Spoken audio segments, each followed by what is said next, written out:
Back in November, I went to the premium spirit release of the BC liquor stores, and I pretty much knew what I wanted, and I was ninth in line. Now, usually when I go to the Broadmead liquor store like I did that morning at around 2 o'clock, I would be first in line. But no, I was ninth. Now, it's a good thing that the people ahead of me were not interested in the same things that I was. And in fact, I was not all that interested in the things that they were. However, the three people immediately ahead of me, position number 6, 7, and 8 in line, were after this.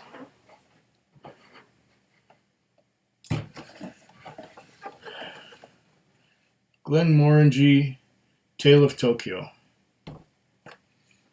Now, I wasn't really looking for that, but they, of course, got all the bottles of it that were at that store. And the people ahead of them, I think, bought the same thing. I think there were 6 bottles, and they were all gone before I got in the store. This would have cost me $125.99 plus taxes. So $125.99 would have been roughly 15 and another $4. So it would have been about $19 in taxes. So that would have been about $145 for a bottle of this. Now, when I got home, I thought, well, I think I want one too.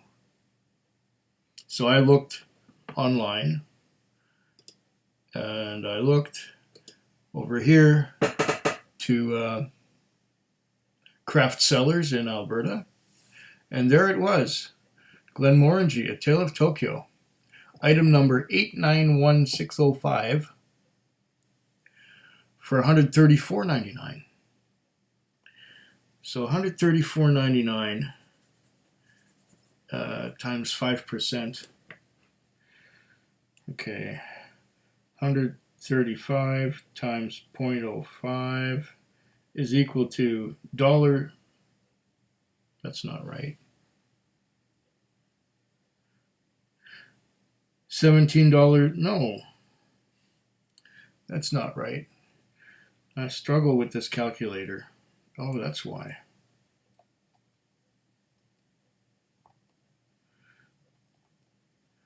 Times 0.05. Okay.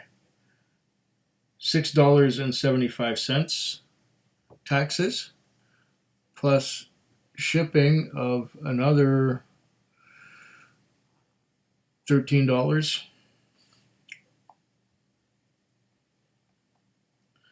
So there's $19.75 on top of the $134.99. So that would have been, yeah, $154 rather than $145.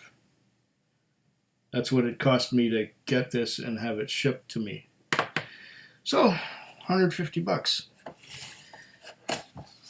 I couldn't get it in BC, but I got it from Alberta. And it ended up costing me a little more. But here it is. The Glenmorangie, where am I? There. The Glenmorangie Tale of Tokyo.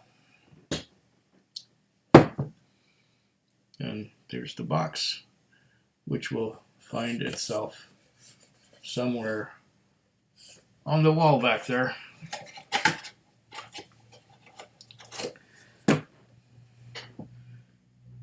Yeah, I just didn't want to. Was it fear of missing out?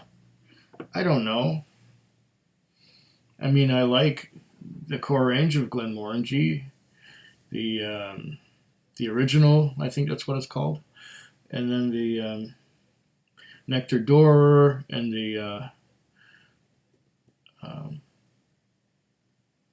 the port. That's the port. I think I forgot it last time I was talking about it too. The port.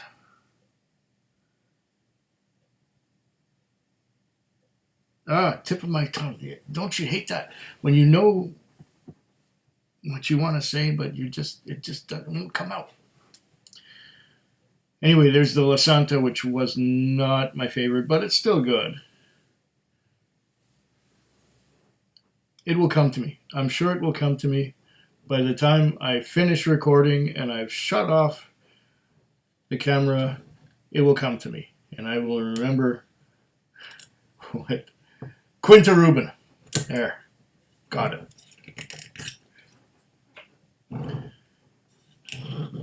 Yeah. And here we go. With a real cork. A real cork. These things are getting rare these days. But there is our Glenmorangie Tale of Tokyo. It is a marriage of ex-bourbon, Mizunara, and sherry cask. And I'm already getting a bit of a whiff of that characteristic Mizunara, even from this far away. Okay. We got how much it cost. We got what it's made, and it's 46% ABV the way it looks. Yes. 46% ABV. Well, no.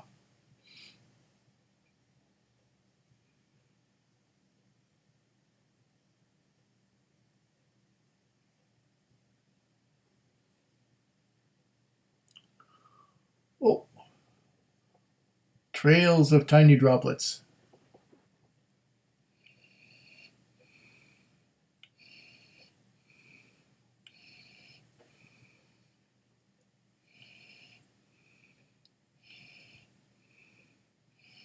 Okay, right away on the nose, I'm getting some dark fruits, and it's balanced with that characteristic Mizunara kind of aroma.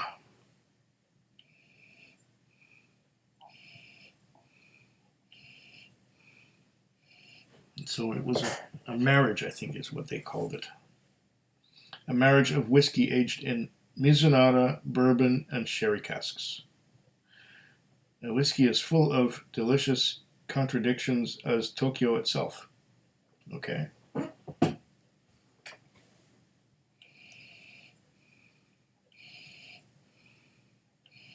Yeah, I'm definitely getting some of that Mizunara oak. Oh, this is so well balanced. I'm also getting some of the bourbon barrel along with the Mizunara.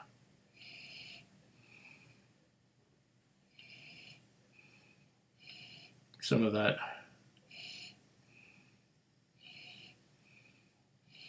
caramel and vanilla.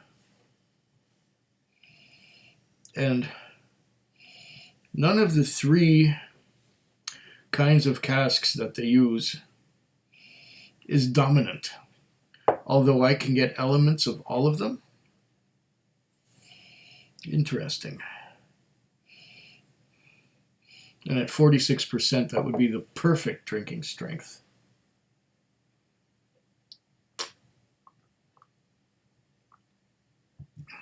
Nice cold, clear water.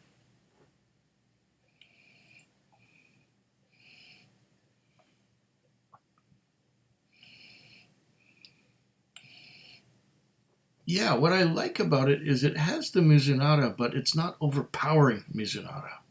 Because I remember trying the, what was it, Glendalough 13? And the Glendalough 13 had Mizunara, so much so that it was a little bit too much. And then I got a chance to try the non-Mizunara 13-year-old Glendalough. And I preferred the non-Mizunara 13-year-old Glendalough to the 13-year-old Glendalough that was finished in Mizunara. Amazing. So I'm kind of glad that it's not overpowering. That I am getting some of the sherry cask and some of the ex-bourbon very well balanced between the three, at least on the nose. Now I'm going to go for the palate.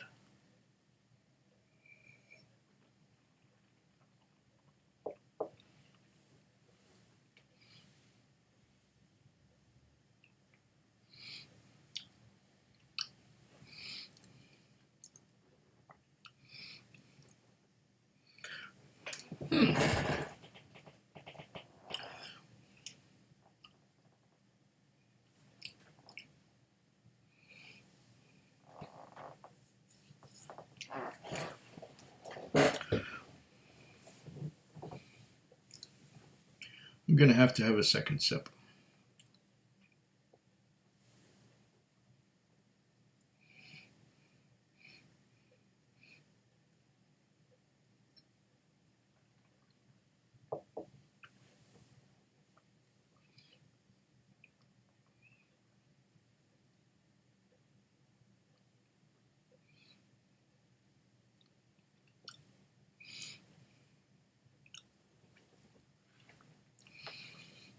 Okay.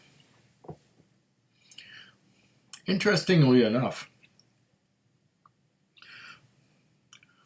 Glenmorangie, being a light spirit, or a spirit on the light side of things for single malts,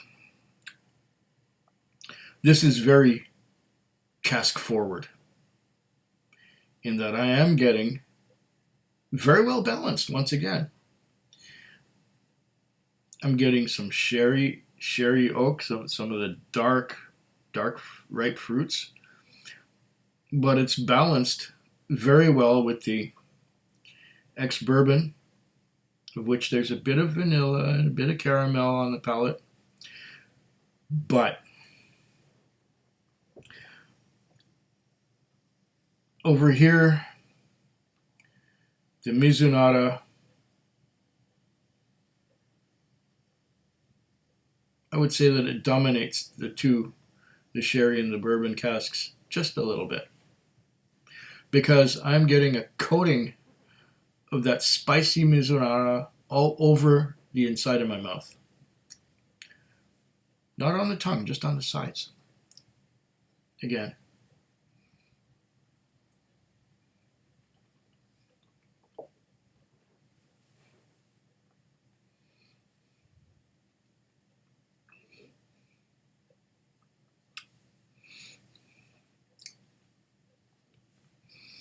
Yeah.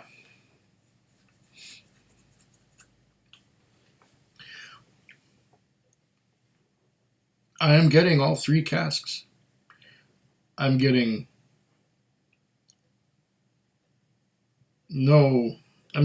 it's completely cask forward. I'm not getting any of the distillate of the spirit. It's all cask.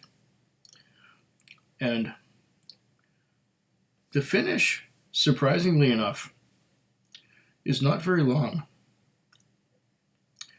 except for that spiciness that's coating the inside of my mouth all around. I'm not getting much on the tip of my tongue at the finish either. So this is definitely cask forward. If you like it spicy, I even feel the spice going down in my throat. I can feel the spice. And on the sides of my mouth, not on the tip of my tongue, just the sides of my mouth, it's all spicy.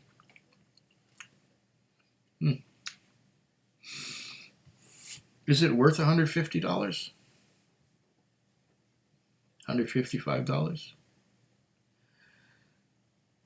I really don't know. I would probably prefer it without the Mizunara. And it would probably be a lot like a La Santa.